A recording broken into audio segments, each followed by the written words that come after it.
Hi, Sota. Hello. It's very honored for me and for PolkaWorld to have this short interview with you.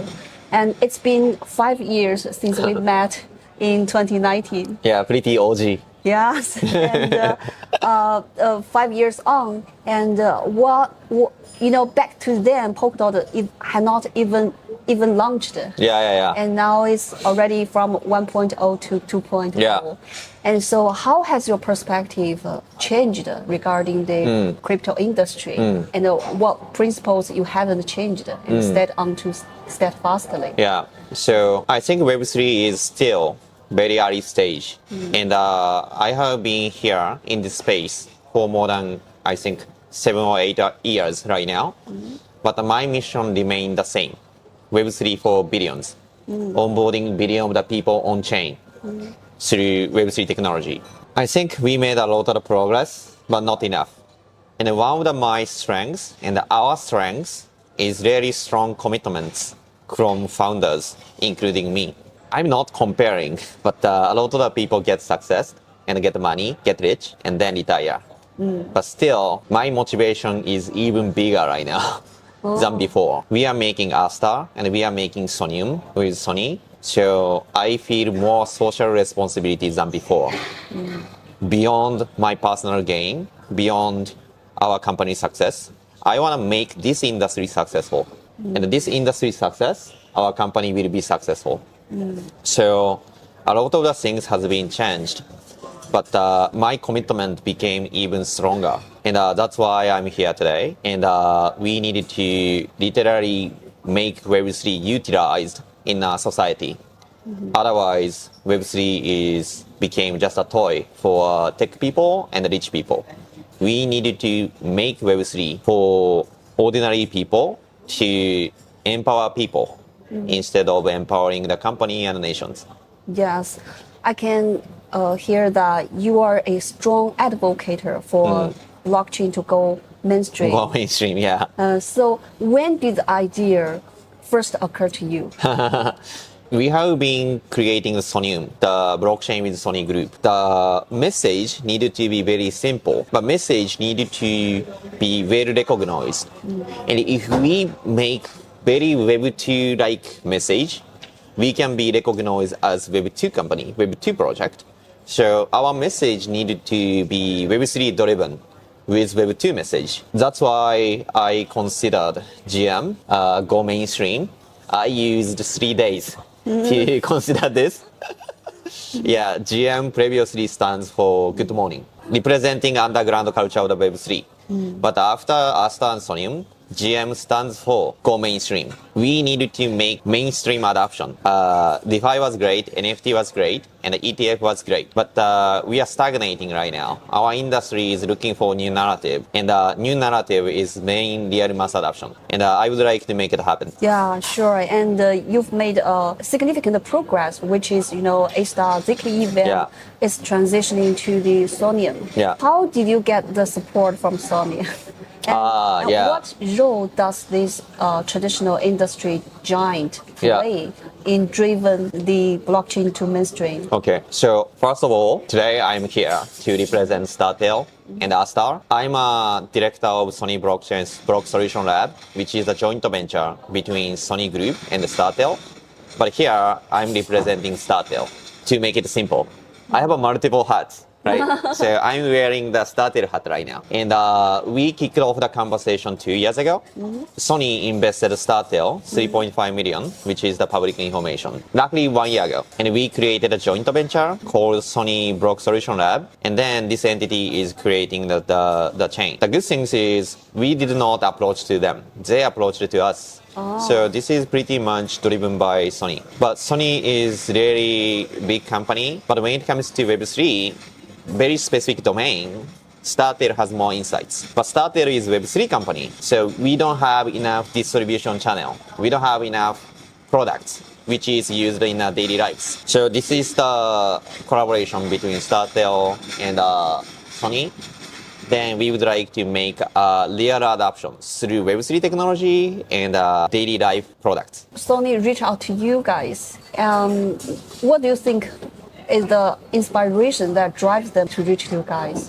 they want a big transition. I think they're pretty serious regarding the Web3. Sony is recognized as very innovative company. They value challenge spirits, historically speaking. Web3 is still new industry, and Web3 is, I think, it's not proven yet. A lot of the regulators, a lot of the big giants still think Web3 is controversial.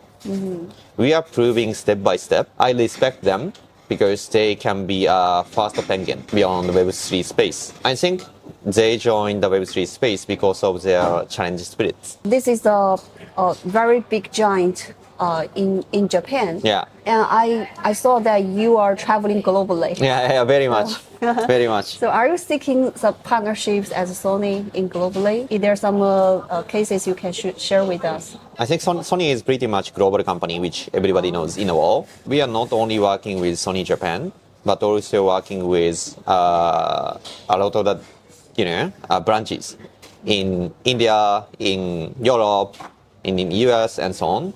So this project is pretty global, and our team is also global, right? We have 75 people, more than 75 people from 19 different countries.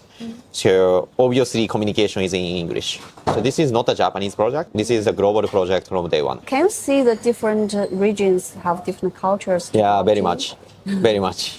Very much. Yeah. For example? I like Web3 Degen mindset. I'm somehow Degen. But for this project, we're gonna onboard Web3 people with Degen mindset.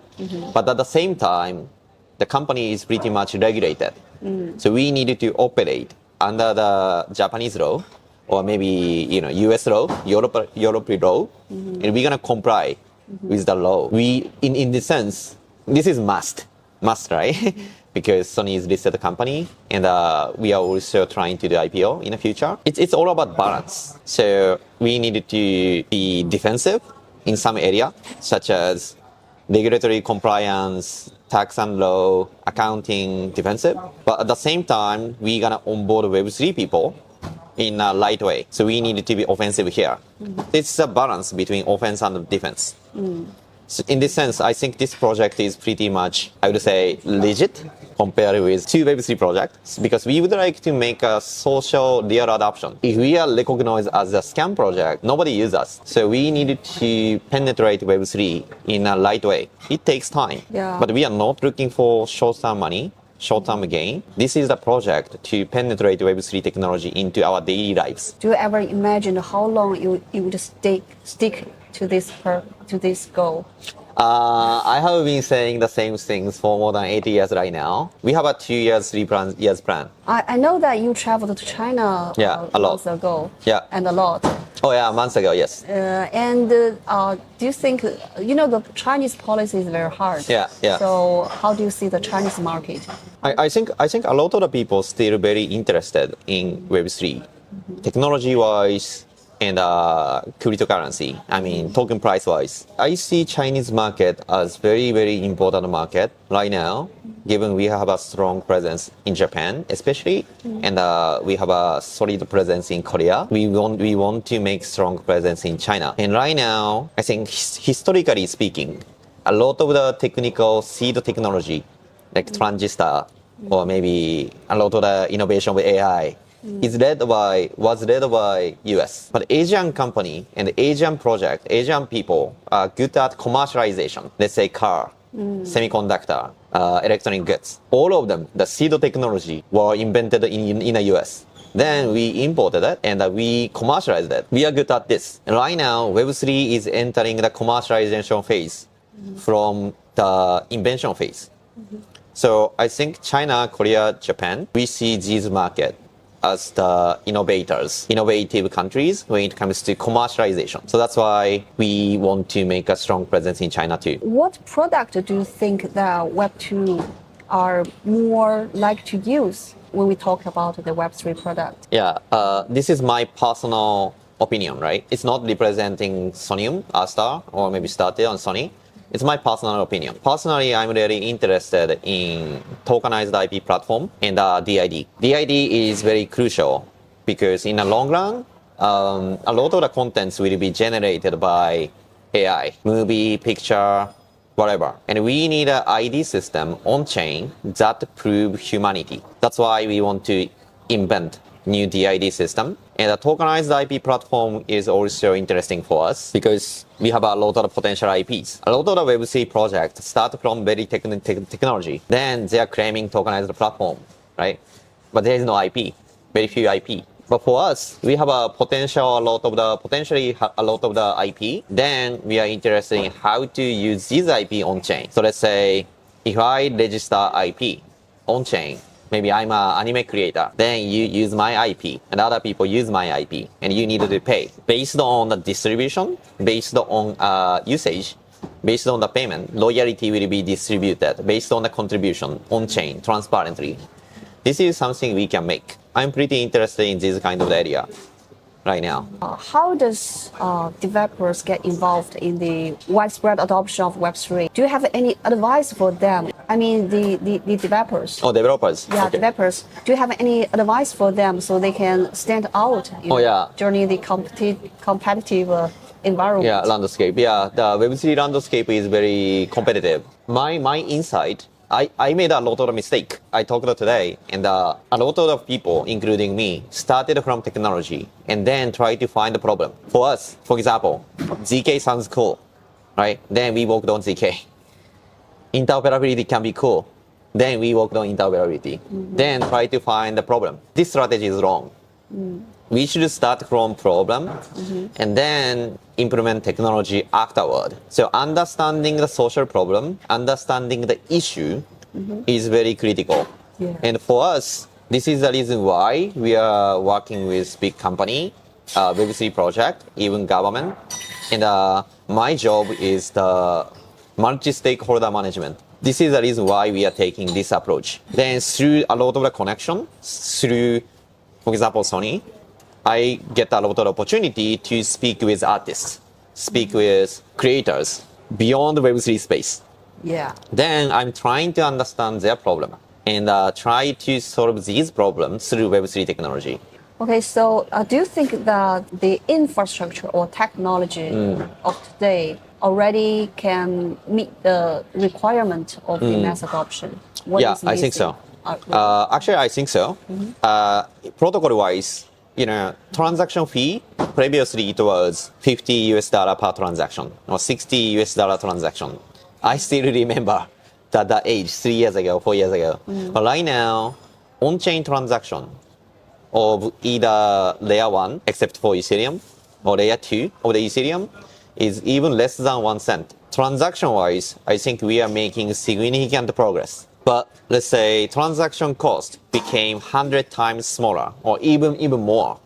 But our adoption is almost the same as 3 years ago. The reason is distribution channel. The reason is more technology that allow ordinary users to use Web3 without knowing Web3. Maybe this can be account abstraction, this can be a gasless transaction, chain abstraction, and this kind of the technology needed to be evolved from here. But technically speaking, I think blockchain protocol is getting better and better. Soneium is, there's no transaction fee. Yeah, there is transaction fee, but even less than 1 cent. Can this compete with the mass adoption of Web2?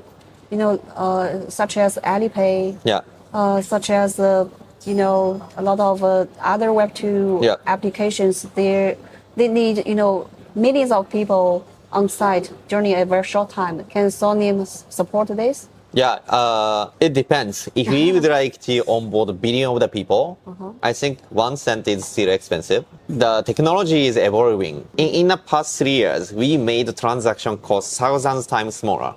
And in coming 5 years, we can make transaction costs 100 times smaller, for example. Then we can have more demands, more transactions. Having Alipay on chain is, I think, difficult today. But I think it will be possible in the long run. Thank you so much for your time. Thank you very much. And thank you very much for having me today. And we would like to make the industry bigger through collaboration. So really excited to speak with Chinese community and really excited to work with a Chinese project. Yeah. Okay, and hope the people watch our interview then can reach out to you. Yeah, anytime. interested. Okay, thank you. Yeah, thank you very much. Thank you.